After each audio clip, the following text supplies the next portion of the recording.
Assalamualaikum warahmatullahi wabarakatuh. Apa kabar semuanya? Kelas 1 SMP kelas 7 ya. Oke, di sini ada yang nggak masuk. Hari ini masuk semua. Alhamdulillah masuk semua. Berarti semuanya bisa mengikuti pelajaran dengan baik ya.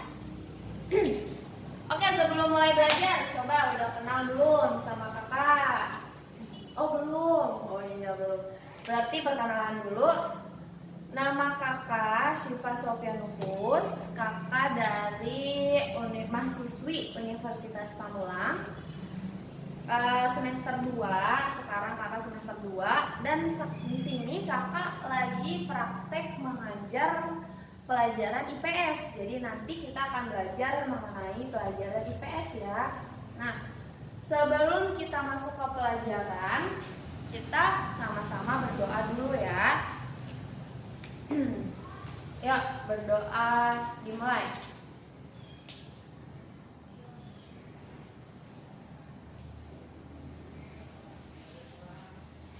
Amin. Berdoa selesai. Oke. Tadi perkenalannya udah ya. Sekarang kita masuk ke pembahasan materi. Buka halaman 63. Nah,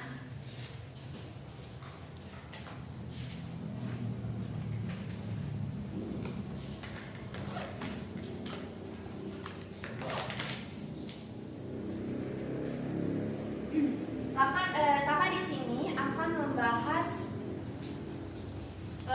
tentang interaksi sosial.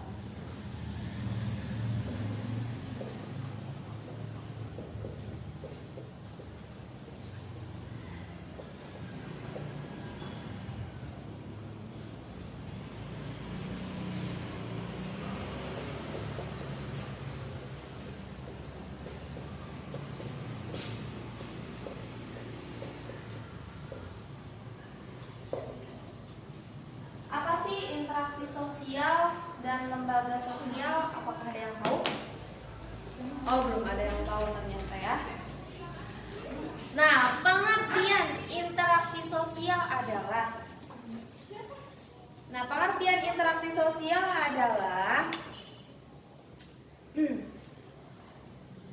hubungan timbal balik antar individu.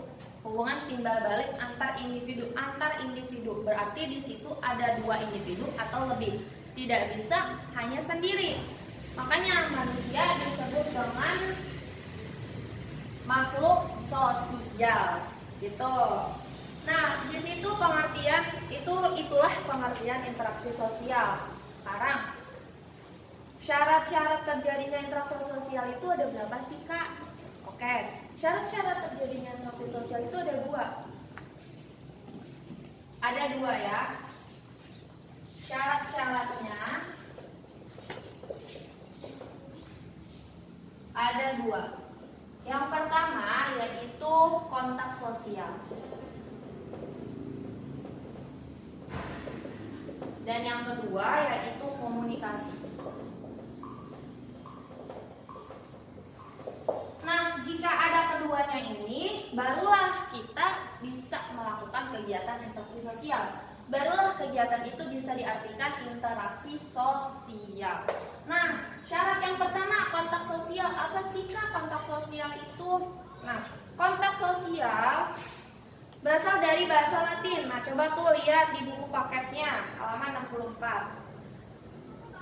Kon atau kom atau tinger artinya bersama-sama. Tinger artinya menyentuh. Secara harfiah, kontak berarti menyentuh secara bersama-sama.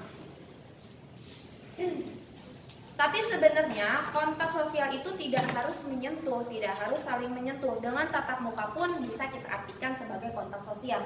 Nah, kontak sosial itu terbagi menjadi dua. Kontak sosial sekunder dan kontak sosial primer.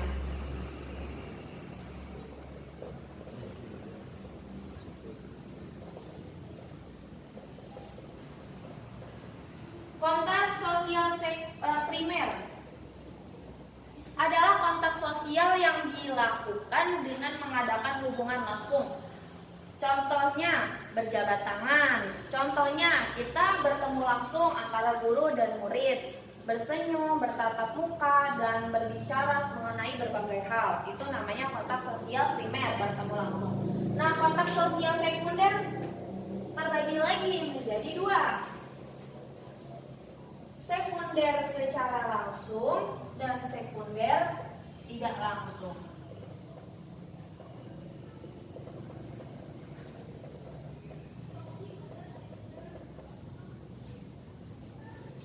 Apa sih kontak sosial sekunder? Kontak sosial sekunder secara langsung.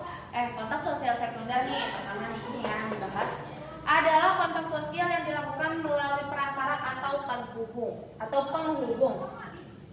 Misalnya melalui media sosial ya. Kalau sekarang melalui media sosial, kalau dulu melalui surat, ya kan? Mungkin seperti itu.